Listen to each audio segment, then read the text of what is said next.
Hello everyone, you are watching the Chrissy B Show, and we are the UK's only TV show that's really dedicated to your mental health and well-being. Well, today we're looking at body dysmorphia and how damaging it can be to a person's mental health. Body dysmorphia disorder, or BDD, is an anxiety disorder that causes a person to have a distorted view of how they look and to spend a lot of time worrying about their appearance. Now, most of us have something we don't like about our appearance, maybe a crooked nose, an uneven smile, big ears, for example. Whatever it is, we might complain about these imperfections, but generally they don't affect our day-to-day lives. But for people who have body dysmorphia, they can think about their real or perceived flaws for hours each and every day. Often they can't control their negative thoughts and don't believe it when people tell them they look fine. Now, some people even miss school or work, avoid social situations and isolate themselves even from their own family and friends because they're actually afraid of people noticing their flaws. And as you can imagine, this can lead to things such as anxiety, stress and depression. According to the NHS, it's estimated that 1 in every 100 people in the UK suffer from body dysmorphia, though actually this could be even higher because many do try to hide it. So it's more common in those with a history of depression or social phobia and may exist alongside eating disorders such as anorexia or bulimia, which we covered on our last show actually. Now here's what some of you have to say about body dysmorphia. Cole says she can't actually have conversations about body dysmorphia with a lot of people because they don't get it. Well, actually, that's why we're covering on the show today, to raise awareness about it. Leisha says, of all the comments I expected on my first clothing try-on video, being told I have body dysmorphia was not one of them. Trixie offers a different perspective, saying, thinking you're bigger than you are is not the only form of body dysmorphia. An obese person can have it too. Whilst Daniela says, it's so unfortunate how prevalent body dysmorphia and eating disorders are among competitive bodybuilders. Phil Miller echoes these thoughts by saying body dysmorphia is a side of bodybuilding that nobody really mentions. And Don McNellan says anxiety, depression, body dysmorphia, suicidal thoughts. My community call these issues. For some of us, it's life.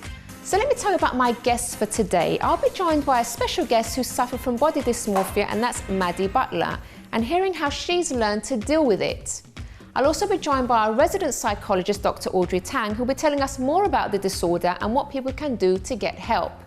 Then we'll also be seeing the benefits of working with animals at Paradise Wildlife Park, a great way of relieving the stresses and strains that our minds go through on a daily basis. And later, I'll be giving you some tips on how you can love yourself. So let me first of all go through some news with you actually, because celebs also suffer with these kind of issues. So there are many celebrities that have actually opened up to living with body dysmorphia at some point in their lives, often citing the media and the pressures of looking good as the main factor.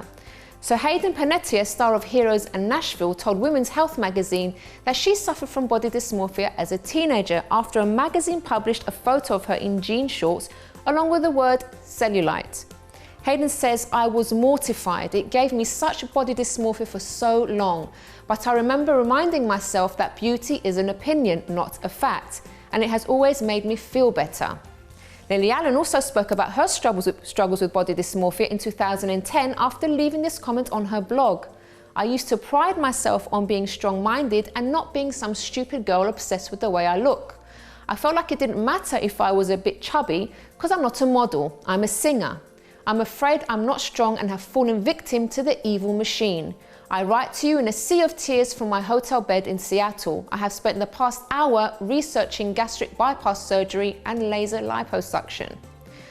So even looking like Shakira apparently doesn't stop you from worrying about your curves. The Colombian singer told Fabulous magazine, I wished I was taller, had longer legs, slimmer hips, a smaller bottom, even straighter hair.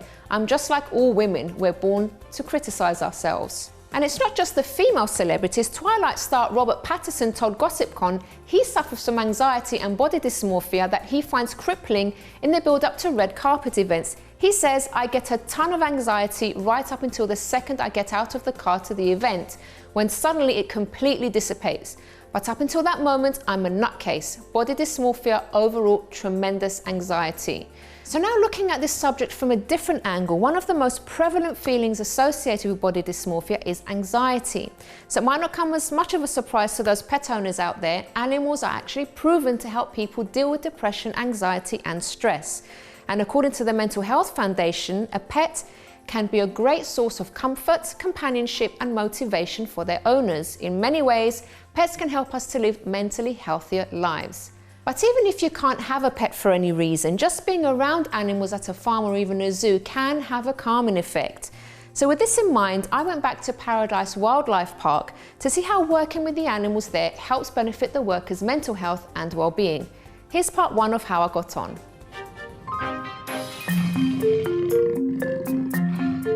Hi everyone, I'm here with Ian Jones from the Paradise Wildlife Park, and Ian's actually going to be showing some training here with the jaguars, right? These are jaguars? The jaguars, yeah. And what's your function here, Ian? So I am the section leader of large carnivores, so I look after basically all the big cats or anything that eats meat specifically, really, is what I specialise in. How long have you been doing this?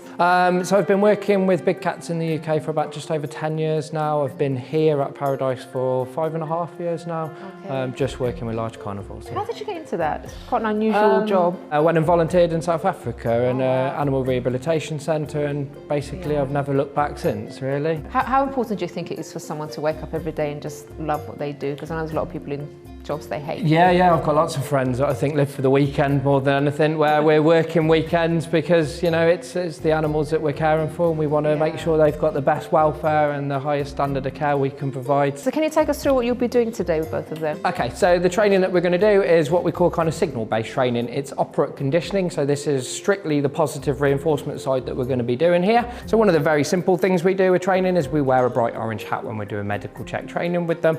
Then after a couple of weeks of doing this, the cats know that if we're wearing the bright orange hat that we are actually going to do a training session. So it just acts as a signal. We are going to use hand signals as well. We are going to use a finish signal so they know when it's over, and then they can go back to being jaguars all over again. We do have a few tools, so we have a whistle. This is a bridge, so this basically bridges the gap between the behaviour that we're asking for and us giving the reward. Kadira. Good girl.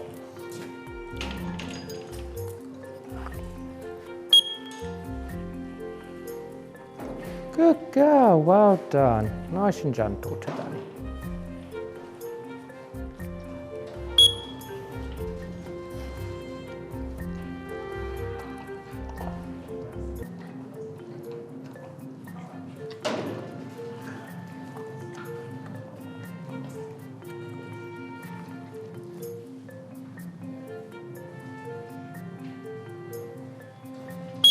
Good girl. So we're going to do him next. I'm just going to go stand in the gateway, make sure he's concentrating on me, bridge and reward him, and then we're going to start doing a few behaviours with him. Okay. So this is the position the vet wants to be able to check the feet, check the paws there. The longer he holds, the better. He should stay until I put my hand down. Open. Good boy, well done. Okay, one more time. Open. Good boy. Okay, and then there are the few basic behaviours we teach, and then I'm going to get him to lie down now and we'll show you how we do the injections. Lie down. Good boy.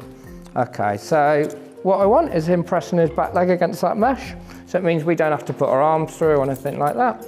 As you can see, now I've told him it's over, the excitement's gone. Yeah, he knows that it's done for the day now, which is why we give him signals. He knows now that for the rest of the day, every time he sees me, I'm not going to ask him to come over unless I give him a specific signal to come and do this again. But even then, he still gets that choice. And the more choices you can give these guys, you know, the higher their welfare goes up. Ian, thank you so much. It's been amazing to watch. Problem. Thank Pleasure. you. And make sure you stick around because I'll be showing you part 2 later on in the programme. Well, after the break, I'll be hearing the story of someone who suffered with body dysmorphia and how she deals with it.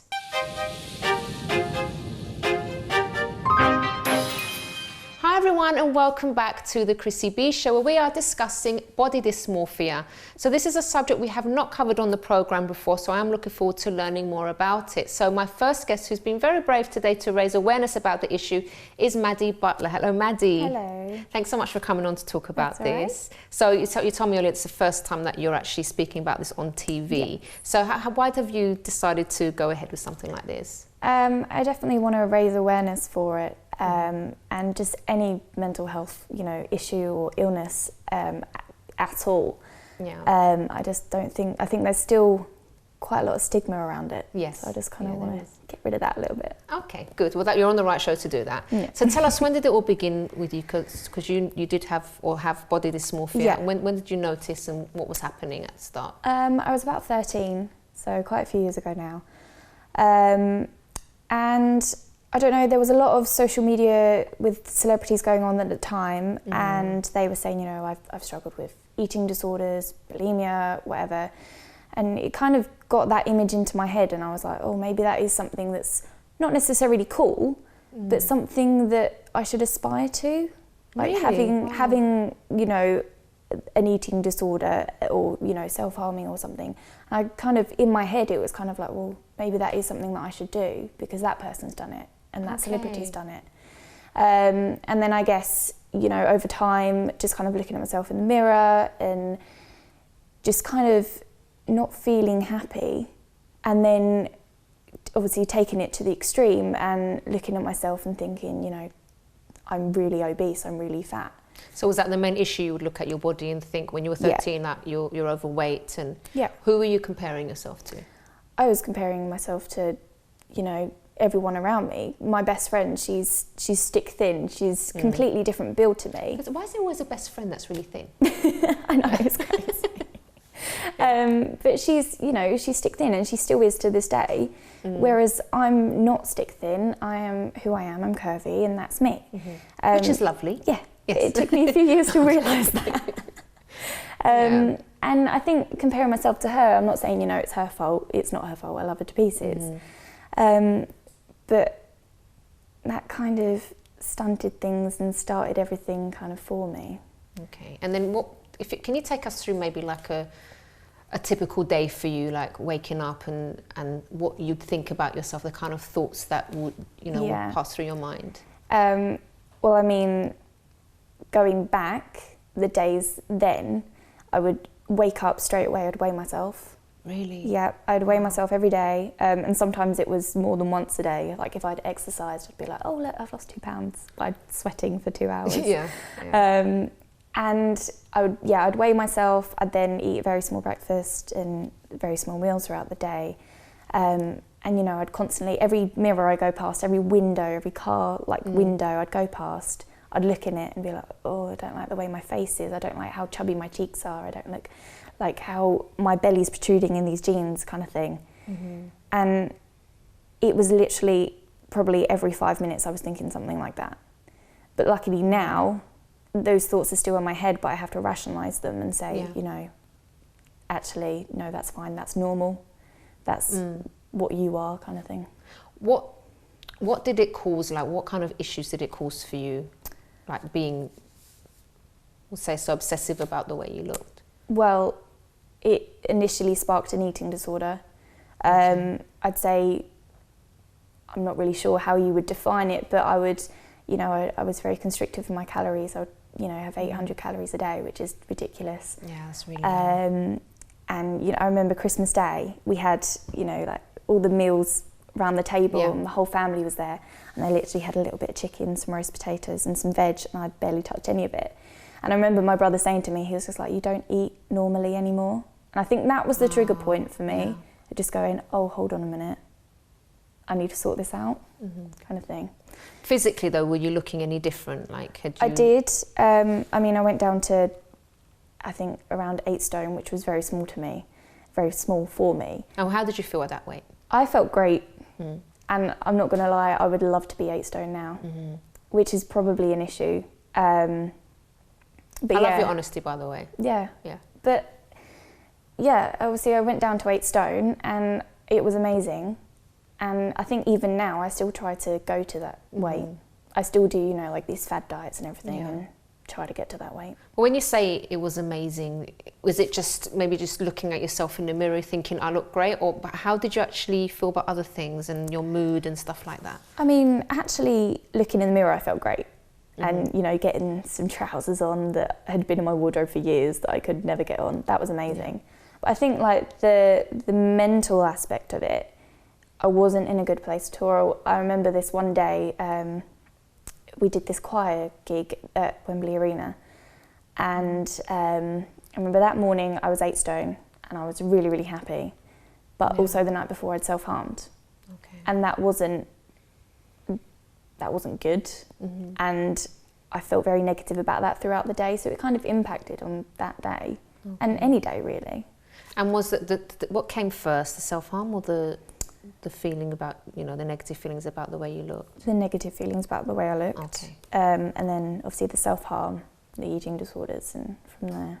Okay. What would you say was the lowest point for you, Maddie, in all of this? To be honest, I'd say that day Really? that we did a gig at Wembley and I'd self-harmed the night before and I could feel it all day. You know, I could feel it on my thighs all day. Do you mind if I ask you what you actually did? I just cut my thighs. Okay. It was pretty, I wouldn't say casual, it's frequent. It was quite a frequent thing that I did then, but the night before that gig, it was really, really bad. So, you know, I felt it all day. I was wearing tight jeans, you know, I felt it all painful. day. Yeah. And it's quite sad to think that I did that, really. Yeah.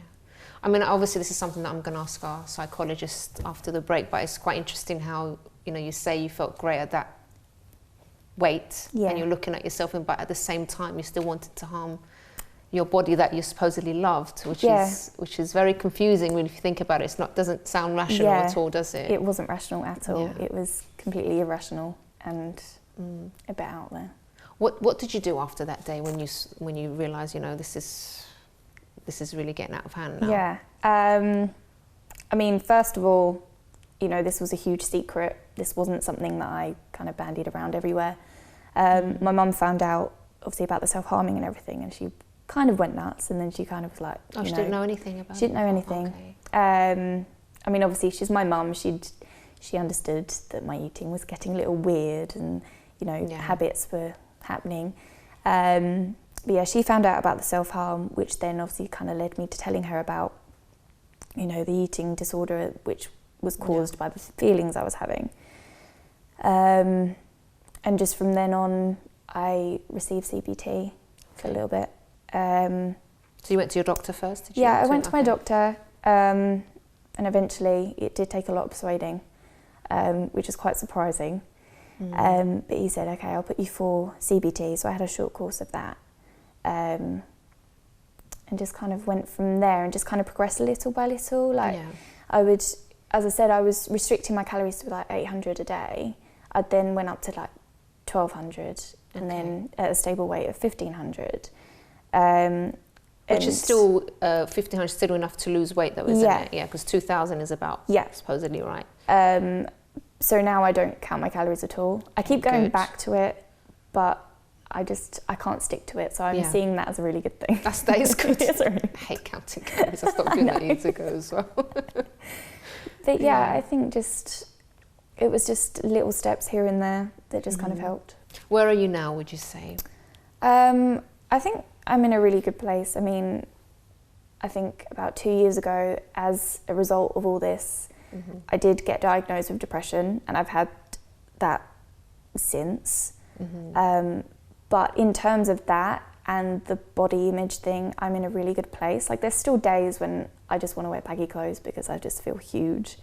And, you know, I still look at my cheeks and I'm like, are they really chubby? Like, you know, they're not how I want them to be, but I have to understand, and I know that I have to rationalise. So this is so interesting because honestly, when I walked into the green room, and I'm sure people have told you this before, when I walked into the green room and I saw her, honestly in my head it was like, you're gorgeous. That's what I thought as soon as I saw you, and it's so interesting to compare that to, you know, what a person thinks of themselves, because the way we see someone isn't always the way people see themselves. No, it's amazing. It is crazy, and I've met a lot of people along the way as well who are the same as me. And you know, I look at them and I'm like, well, how do you feel like that? But then, as you say, you must feel the same about me. Yeah, wow. All right, so I'm going to bring on our psychologist now after the break, because I have so many questions for her, and I'm sure she's got lots of comments about your story. But thank you so much for describing and going into detail for us. And I'm sure, you know, if anyone at home is going through it, or maybe they don't realise what's going on, that hopefully that's, you know, maybe giving you a hint to maybe what's going on in your life as well. And it's very important that you get help, because you did the right thing by going to the doctor and getting a diagnosis and getting the right treatment and stuff. And hopefully you guys, if there's anyone going through it, you will do the same. But let's go to a quick break now and talk to our psychologist after the break.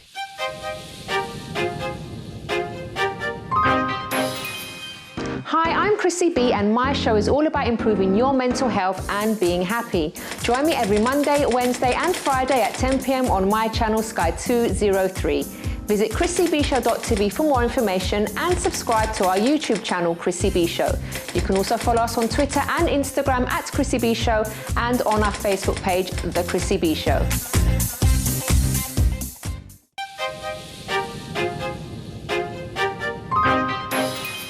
Welcome back to today's program, everyone, and we have been discussing body dysmorphia, and part 2, really was an eye-opener for me, and I've got lots of questions for our resident psychologist, Dr Audrey Tang. Welcome to the show. Thank you, Chrissy. Lovely to be here. So you heard Maddie's story. Yes. She was doing so well, like explaining everything that she's been through, and very open, which I'm really glad about, even though I know it's difficult for some people to hear it, but I think it's very important that we're honest on this program. Your thoughts, first of all, Audrey, before I start firing questions at you. The fact that you have been able to be so honest is one of the biggest things, because a lot of the time somebody with body dysmorphic disorder, they don't want to talk about it because it's actually something to be ashamed of as much as it is your body and everything else. So it's just wonderful that you've got to the stage where you are able to discuss it. I think that's great. And one thing that we were talking about, if I hope you don't mind me saying, we're in the green, is that you're training to be a teacher. And I think that's really wonderful that you will also be able to support others in that position. And sadly, it is getting more and more prevalent, and younger as well. Yeah. Now, the way it started with Maddie about, sort of comparing herself to her friend, is that sort of the case with many people, or what are the factors? Comparison is a massive one, especially in the society we live in today. With social media, everyone has their own brand and they've got their own platform and their Facebook page. And of course we all post selfies on there. And the thing is, with a magazine, yes, we know it's photoshopped, and if the celebrity can't even look like their photoshopped picture, how on earth can we possibly be? But then we see our friends post their selfies. But what we sometimes forget is you may take 10 or 12 selfies and find the one and post that one that's at the perfect angle with the right filter on. But of course, you don't often think that when you're actually looking at it. You're just thinking, wow, that looks amazing. So that is quite a common thing. Comparison, one of the biggest, not necessarily one of the biggest causes, but one of the biggest factors contributing. But what I was very interested in was how you said, you looked at celebrities, and because they had an issue, that was something that was to aspire to. And that, to me, does suggest there's a low self-esteem issue in there, and it's almost that need to have something, because you just don't feel that you've got anything else about you that's worth talking about or something like that. So if they talk about a disorder, because you're also feeling, because I could never look like that, I could never act like that, I could never whatever like that, I could have that issue. And it's almost an easy thing to aspire to, which is it's scary. Yeah, it really is. So obviously there was some other, I was saying, obviously you heard me saying to Maddie that when I walked in and I saw her, I saw someone gorgeous. Yeah. And it's interesting just how people don't see that, like, in themselves. I mean, obviously we're not supposed to be arrogant, but you kind of know when something's nice about you in general, don't you? You know, like, that's the biggest part of body dysmorphic disorder. The flaw, or rather perceived flaw, is not significant at all. It's not noticeable at all to anybody else. So, for example, if I were to be paranoid about, I've got a very low bridge of my nose. I have a very low bridge. There's nothing you can do about that. That's my cultural feature. But that is something that anyone could say objectively, that is true. So with body dysmorphic disorder, it might be a mole, or it might be a scar, or it can be weight, or it can be a look. But it's something that you can see, but nobody else can, and that is part of the diagnosis. It's perceptible to anybody else. Okay, and also I wanted to get into the issue of when she got down to 8 stone. you got down to your ideal weight, you felt great, but yet there was self-harm still, even at that weight. So if you're supposedly happy with your weight, and the way you look, why would you then harm yourself? This is where the brain becomes a very interesting organ. We can tell ourselves we're happy. You can't have been completely happy all round. You may have liked what you saw on the scales, you may have liked what you saw in the mirror, or at least have been happy with achieving a goal. But that doesn't necessarily mean that overall you were feeling particularly fulfilled, happy, or that really internal happiness that we need to have. The other thing is, it actually isn't unusual to feel so happy at something where we would actually say, well, maybe that wasn't a realistic weight, maybe that's an unhealthy weight, but it's the very act of being able to get there is an achievement. And that's the same thing with eating disorders as well. And eating disorders are not the same as body dysmorphia. Eating disorders can stem from body dysmorphia, but eating is focused only on weight. Body dysmorphia is any part of the body. And it's also not the same as muscle dysmorphia, because that one's more prevalent in men, but that's where they don't feel they're muscular enough compared to I didn't know that one. as well. Something new, it's a new one. Do we need to do a show on it, Audrey? I think we do. Yeah. I think we do. I think it's actually quite an important one. Now, of course, I've lost my train of thought. Sorry. It's that feeling of control. A lot of the time when somebody is anorexic, the very act of being able to exercise for 2 hours, or being able to not have anything apart from an apple and 2 sips of water, that feels good. That is self-reinforcing, and that's where it becomes quite a difficult cycle to break. What's worse, and I've mentioned this on the eating disorder show as well, is of course if you are overweight and you lose weight, everyone of course goes, oh, you look great, you look fantastic. And then you think, oh, kind of but reinforces the idea. If I put on weight or anything like that, it's not going to work, or I'll lose the attention. And someone with low self-esteem, it makes it even worse, because you just need that attention. You're craving that, and a lot of that is to do with just not being able to love us as we are, and actually focusing on a lot of the superficial rather than the fact that you're an incredibly intelligent woman. You're going to be a teacher. You're very motivated, very inspirational. All of those things are part of the package, and that's what makes you, not just your looks. What can a person, because you are getting treatment, but what can a person do to help themselves if they're already having some treatment, they've been to their GP, all that kind of stuff? It can be a difficult one, because often the person with body dysmorphic disorder doesn't realise they actually have a problem. It's when somebody else says, hang on, you've just jumped on the scales about 2 minutes ago. Or did you know what it was before? I didn't have a clue what it was. It's only when you went to your doctor that okay. And then you don't want to talk about it, because you're actually ashamed of your body, so you're not going to want to talk about it further either. But it's often when somebody recognises that this is a little bit strange, or maybe that person's not eating with you, or not always making excuses not to see you because they just don't they don't feel as if they want to be in public company because people will stare and so on. So it's actually quite difficult. What I would say is CBT is one of the best forms of therapy, but again, it's professional help. It's actually a very difficult one to do on your own. However, if you really don't want to go down that route yet, at least try to meditate, do yoga, anything that gets you in touch with the inner you, the feelings of fulfillment, feelings of calm, that may give you a different focus. But other than that, I would say CBT is one of the best ways, because you've got to challenge the thought as well as change the behaviour.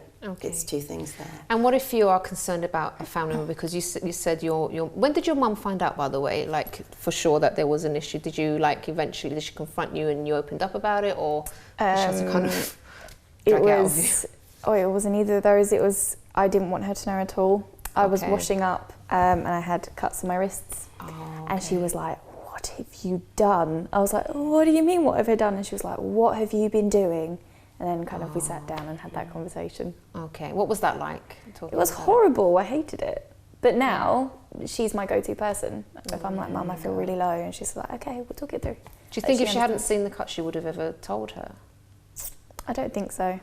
And I don't think that I would have then gotten help.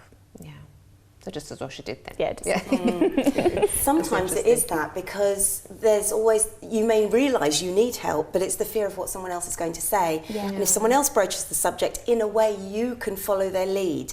And if your self-esteem is that low, if you are feeling that bad about yourself, actually you do need that guidance from someone else. This is, I suppose, a bit of a personal story here. My other half had Hodgkin's lymphoma, and when we were telling his mum, he's fine now, he's in remission, and that's lovely, it's all good. But I said to him, one of the most important things is actually your way of telling her, because if you are upset and if you aren't coping, it's going to rub off, and sometimes, I mean, it was difficult to do it that way round, but actually if somebody sees it and then just says, look, let's sit down, let's talk, you can follow their lead, or vice versa. But it's harder for the person with the disorder to actually start that conversation. Yeah, definitely. What if you're a parent and you've noticed something? What's maybe the best way to approach a subject? I think your mum did the right thing with you. Yeah. Because just your personality, you're so bubbly, and I think you would respond well to that. Yeah. But not everyone is going to. So again, as a parent, you know your child, and in a way it might be that you need to say to them at a quiet time, let's have a chat, and then bring it up gently. It might be that you just confront it directly, but you know how your child is going to react. Only you can really make that decision. I would say the most important thing is just get it out there, because that is the only way that often you'll be able to get the help that you need. You know, I just wanted to draw on something that you said about Maddie's qualities that she has. You know, she's got ambition, she wants to be a teacher, all that stuff. And I think maybe that's also a mistake that everybody makes, in the sense of we're so focused on the outside, but we kind of forget that we're going to get old one day and the looks are going to fade anyway eventually, right? What's left is who we are, personality, and that's what we really need to invest in. I'm not saying don't look after yourself. Of course, it's lovely to take care of your health, to look nice, to make an effort with our appearance, but you know, how many years are we're going to do it, but you know, things are going to start breaking down eventually, and but what's also, left is that's the inside. Gender difference as well. A lot of the time when we see a little girl in a party frock, we'll always go straight to, oh, don't you look lovely, don't you look beautiful, as opposed to, how did you do in school today? Exactly. What were you doing? You're getting the intellectual side of it. And we make that mistake, we do. With a boy, it almost is automatic. Oh, you're building something, that's great. And we focus on what they're doing, and it's very important that we need to propagate that ourselves, is to, when we speak to women, girls in particular, that we focus on the other qualities as much as anything else. And also to nip things in the bud, because I know obviously it's not on the scale of body dysmorphia, but just to share something, because I started to, it was a friend actually that took a photo of me. And I was like, oh, wow, I look really nice in this photo. Not really, like, this was before I knew about filters and Insta Beauty and all these kind of things. And she had the app on her phone. So obviously, as soon as I saw the picture of myself, I thought, I'm going to use this app. So I started using it and posting things. And obviously you get all those comments like, oh, you look amazing, your skin's really good, all those lovely comments. And obviously it does kind of boost you. Of course. And one day I posted something, I think, and I forgot, I didn't use the app. And I looked at myself and I was like, oh my God, I look horrible. All of a sudden, I'd gone from quite confident about myself to, because I'd got into the habit of using those apps, and all of a sudden I didn't like myself anymore. And as soon as I realised what was happening, I just deleted the app. And I thought, you know what, I'm just going to, I don't care, I'm going to, and I even posted a blog about it and everything, because you can see where things will start to creep in. It's good for you, because I watched, there was a piece of research done on something very similar. It was Botox, and it was a journalist who underwent Botox.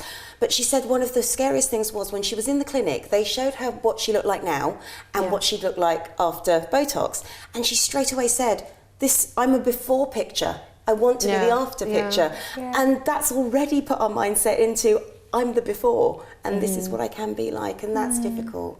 And actually, just one more thing with body dysmorphia as well.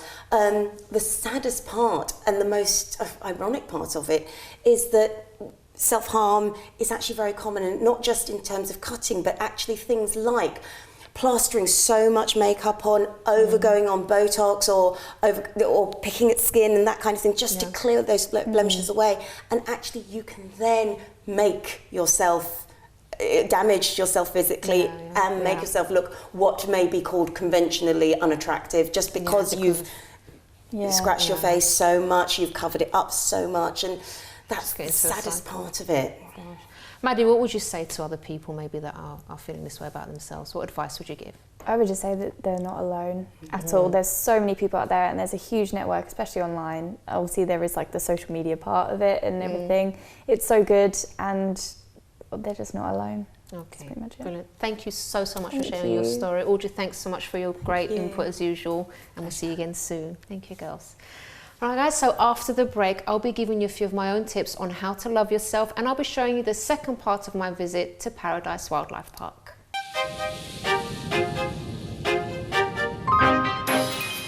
Welcome back to the Chrissy B Show, and today's subject has been all about body dysmorphia, and it's been a very, very educational show for me, and I hope it has been for you too. And if you have missed most of this show today, don't worry, you can head over to our YouTube channel in a few days' time, which is Chrissy B Show, and catch the program there. And don't forget, there is lots and lots on there for your mental health and well-being, so don't forget to subscribe.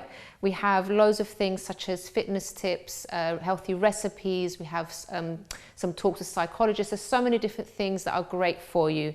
So before I talk about some tips on how to love yourself, let's take a look at the second part of my visit to Paradise Wildlife Park.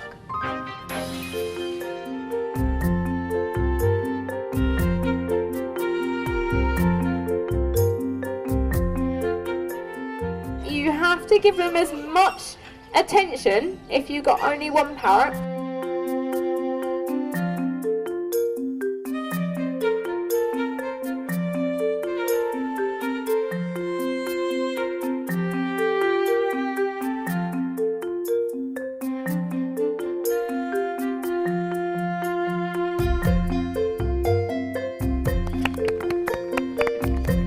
So this is Claire Bacon, everyone, who did that fabulous show for us. Really enjoyed that, Claire. Thank you so much for that. You're welcome. So how did you get into doing this yourself? I actually started as a work experience student here. I always knew that I wanted to work with animals, and I was lucky enough to get the opportunity to come and do work experience. And then I stayed on as a volunteer, and then luckily enough they gave me a job. Okay, can you tell us what we're going to be doing now? Because you've got me set up with a glove already.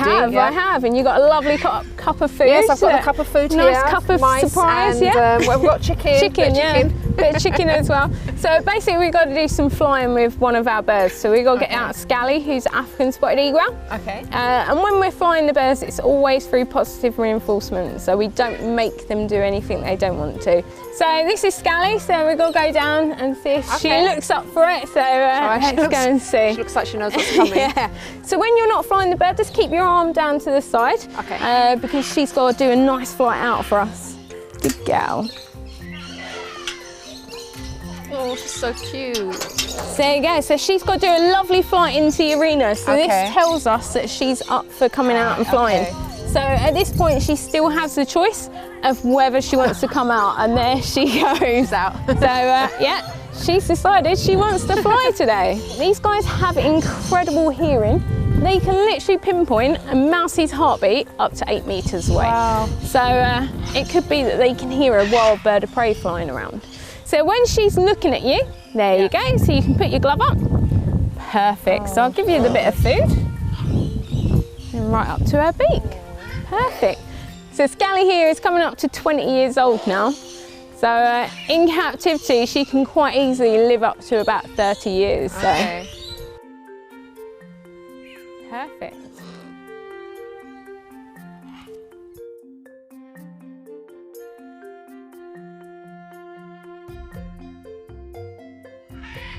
It was so nice to meet you. That was lovely. So whenever we're flying the birds, we're always watching them and keeping an eye on them, and they will let us know. They'll show body language to let us know if they're not happy about something. These guys are perfect at sensing storms, so they know when it's going to storm and things like that. But also they've got incredible hearing and eyesight. They can see birds of prey before we can as well. So we do get quite a few wild birds of prey coming overhead. So they most of the time see them before we do. So, but what we got to do is we've got to pop her back to her aviary, And we always give her a nice reward. So once she's finished her training, that's the last of the work she's got to do for the day. She'll get the rest of her food. There you go. So we don't make them go back into their aviary. So if she doesn't want to fly to us and go back in, she doesn't have to either. We can't force any of the birds to do anything we don't want to. That's really nice to see. It's giving them the choice. Yeah. So if they don't want to come out, we don't make them. So yeah. But I hope you enjoyed that. Claire, thank you so That's much. all right. I You're really welcome. enjoyed that. Such a lovely experience to do. If you get the chance to do this, guys, really recommend it. Thank you.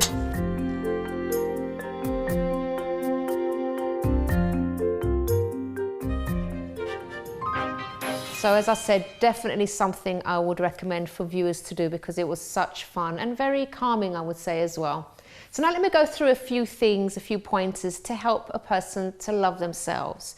So the first one is to stop all criticism. Now this is, we do speak about this on the program quite a lot, and I know we have new viewers all the time, so I don't mind repeating myself.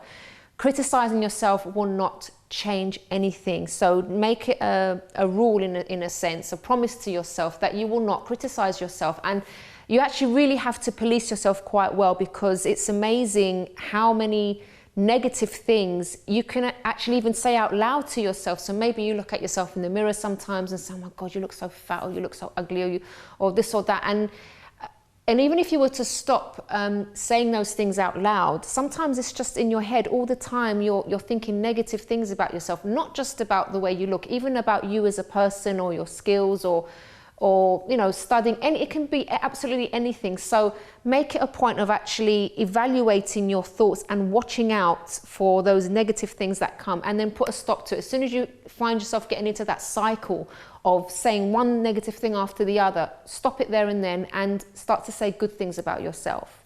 The second point is to make sure that you forgive yourself. Again, another serious subject that can really affect your mental health. So maybe it was something that you did in your past and you are still beating yourself up about it. Other people may have even forgiven you and moved on, and you still feel guilty, you still feel bad. But what's the point? What is the point of to keep feeling that way about yourself? The only reason I would say you would have a kind of right to feel that way is if you're still doing those things, if you're still maybe hurting other people, and you're still in that cycle of being negative towards other people, in which case you should get help for that, because that's obviously a problem. But if you're not doing those things anymore, or if that's something that you did when you were young or something like that, what's the point of dragging it out? People change. People have, life transformations. So, this will only halt your growth and your happiness. So also sometimes people hate themselves for having negative thoughts about other people.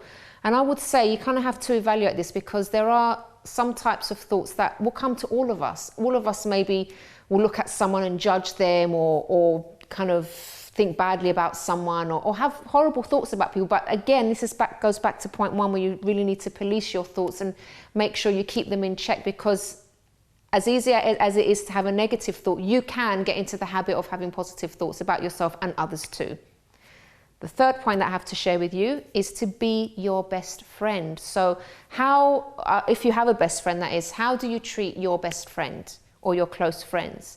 Normally you would encourage them, you'd give them compliments. Maybe if they made a mistake, you would actually be patient with them and forgive them, and be understanding. You wouldn't normally, if you're a good friend, you wouldn't normally criticize them and tell them they're ugly, or discourage them from going for their goals. You wouldn't do that as a friend. So you need to now be your own best friend in the same way you would treat other people. And I would say even better, you should treat yourself, because you should always love yourself first. Do for yourself as well. Why not? If you do it for other people, why wouldn't you do it for yourself? My fourth point is to support yourself. So do reach out to people that can help you, possibly your friends, and actually let them be a part of your life. If you're struggling with something, why not speak to your friends? They love you, they're there for you. I for example, I don't feel burdened when a friend comes and confides in me. Actually, I feel good, because I feel like, oh, you know, they really see me as a friend because they're confiding in me. They haven't gone and spoken to someone else about this. They've come to me just for me to listen, or maybe if they ask for advice, but it makes me actually feel closer to that person. So don't be afraid to open up to your friends and let them help you.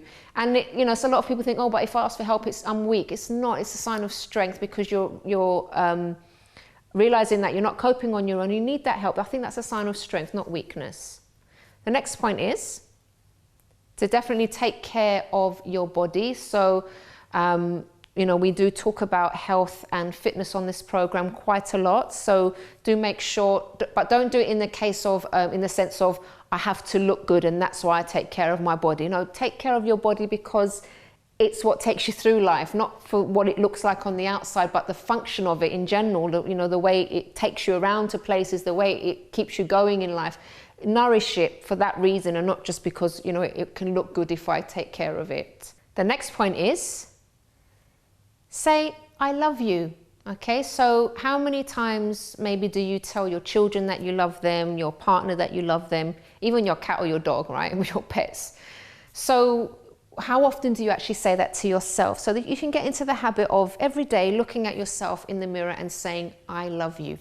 Even with all your mistakes and your flaws, I still love you. And that's something that you can get into the habit of, and it will kind of put things into perspective, and maybe even it will help you to avoid all those negative thoughts and the negative things that you say as well. And finally, as I always say on the show, have fun. Make sure that you are enjoying your life, okay? It's not, some people get so bogged down with so many different things, or the way they look, or their studies, or their work, and they forget to actually live their life. I'm not saying live your life recklessly and go out drinking and getting drunk every night. I'm not talking about that, but find something that you enjoy, that you have fun, that you'll be able to laugh, and make sure you invest time in that thing, because it is so good for your physical and your mental health. Well, guys, we have reached the end of today's program, but I do hope that it's benefited you in some way, and also that it's helped raise awareness about another mental health issue here on this program. So if you have an interesting story that you would like to share, maybe it's something that you'd like to raise awareness about, and you'd like to be a guest on this program, you can contact us via the email address, which is info@chrissybshow.tv. You can also tweet us at Chrissy B Show, or leave a message on our Facebook page, The Chrissy B Show. And if you want more information as well, you can go to our website, which is chrissybshow.tv. And also, if you'd like to know more about me and how I beat depression, you can visit my personal website, which is mylifeafterdepression.com. Until next time, bye for now. My experience on the show today was absolutely amazing, and the girls were absolutely lovely.